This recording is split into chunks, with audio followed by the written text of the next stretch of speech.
I first learned about Joy Junction by seeing Jeremy on TV, hearing a little bit about what was going on in the city. I moved here in the late 80s, I think, and I became a Christian in 1990.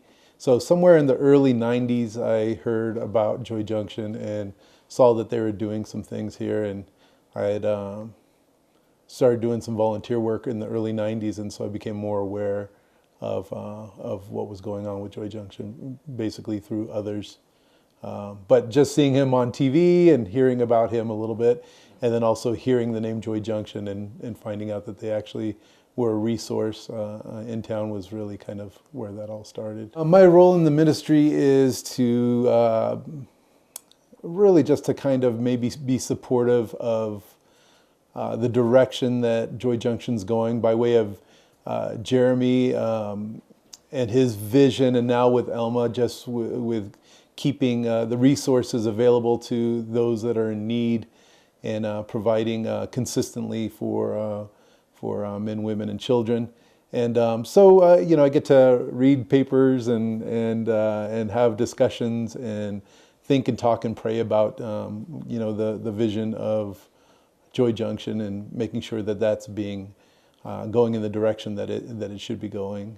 And it's been really a pleasure and also a privilege to be part of what's going on with Joy Junction. One of the biggest things that's left an impression on me is listening to Jeremy talk about who the mission is for, and just how really the needs of people, despite their background or their persuasion or their race, was just really an open door for anyone that was in need. And really thinking about even just how it talks about in the Bible, how you're treating the least of men. It's really I mean, there's opportunity every day to actually see the Lord at work in and through how we deal with people that might be less fortunate or come from a different place, whether Christian or not Christian. The idea that you can extend some of God's love to whomever. And I think Jeremy was very, very much that way. And now with Elma, they both really shared that vision of just treating people with dignity, looking people in the eye, being regular people, and being Christ to people here.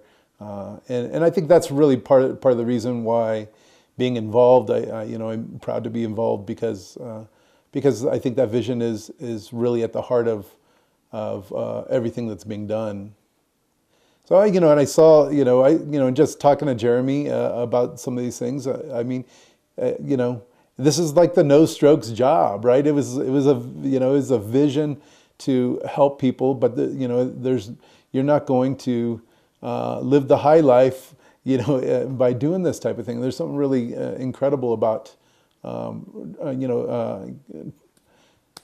the tenacity to continue to do it year after year after year, to reach people. I think there's numerous opportunities to share the Lord with people. I mean, by way of food and clothing and some of their basic needs. But I also really just love the fact that there's an open door to have Christ be included in the conversation wherever. I own a hair salon, and we've come and cut hair before, and so some of my staff have come, and some of them are Christian and some aren't Christian. And it's really neat to see some of the people that are coming to cut hair actually sharing the Lord with some of the people, the recipients of the haircuts, but also on the flip side, seeing some of the people that are staying here actually sharing the Lord with some of our non-believing staff that have come and cut hair. So there's this really nice open door. There's an atmosphere of kind of growth and just some level of spiritual, openness here, which is really great. The fact that the gospel is being preached, the fact that people are receptive to some degree. You deal with a lot of different people, but the fact that there's that as an emphasis is really refreshing and really, really great. The easiest way to get involved is to go to the website. It's joyjunction.org.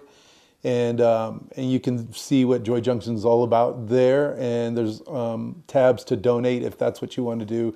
If you want to get further involved and come and donate your time or material goods, I mean, there's always need for those things. You know, especially this time of the year, there's a lot of additional needs just because of the weather change. You know, but throughout the year, there's always toiletries needed. There's always clothing needed, and manpower. You know, so if you want to be involved, I think there's a lot of opportunity.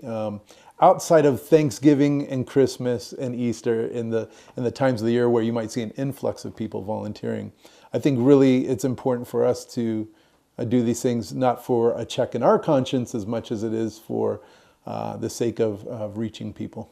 I think being involved in any capacity with the homeless or anyone less fortunate really has to do with the fact that God gives us tremendous opportunities on this earth. And one of the things I think we suffer from the most in our modern day is just we suffer from being, we're not humble. We're not humble people. We live busy, crazy lives. And I think the idea of staying connected to people that are less fortunate, the people that are in need, it's a good reminder of who we are before the Lord, and just it gives us an opportunity to share with someone that may not be able to reciprocate.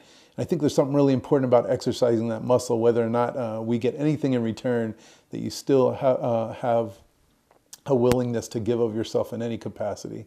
So there was a lady that I met early in my career in the early 90s that kind of obligated me to go cut hair for some people at a local shelter.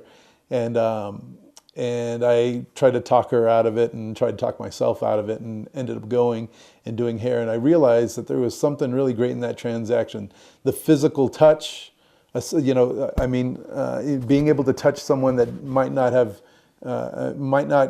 get touched in that manner, and to talk to them just as a friend for a few moments was really great for both sides. I really felt like not only did I get a lot out of that, but I just really felt blessed in the fact that I had an opportunity to be with someone that was willing or open to being taken care of by someone else.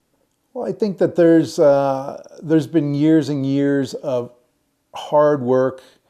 And most of the people that you see that are actually making Joy Junction what it is today, you never see their faces.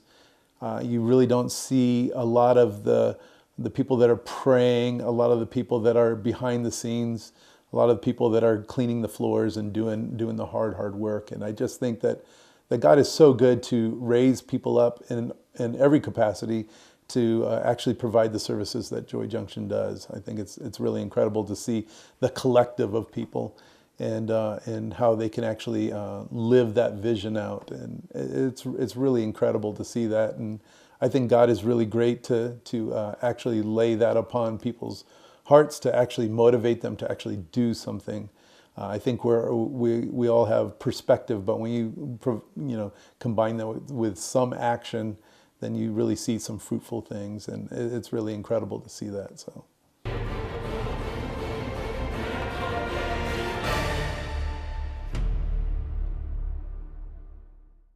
Hi, I'm Pastor Chuck Reish.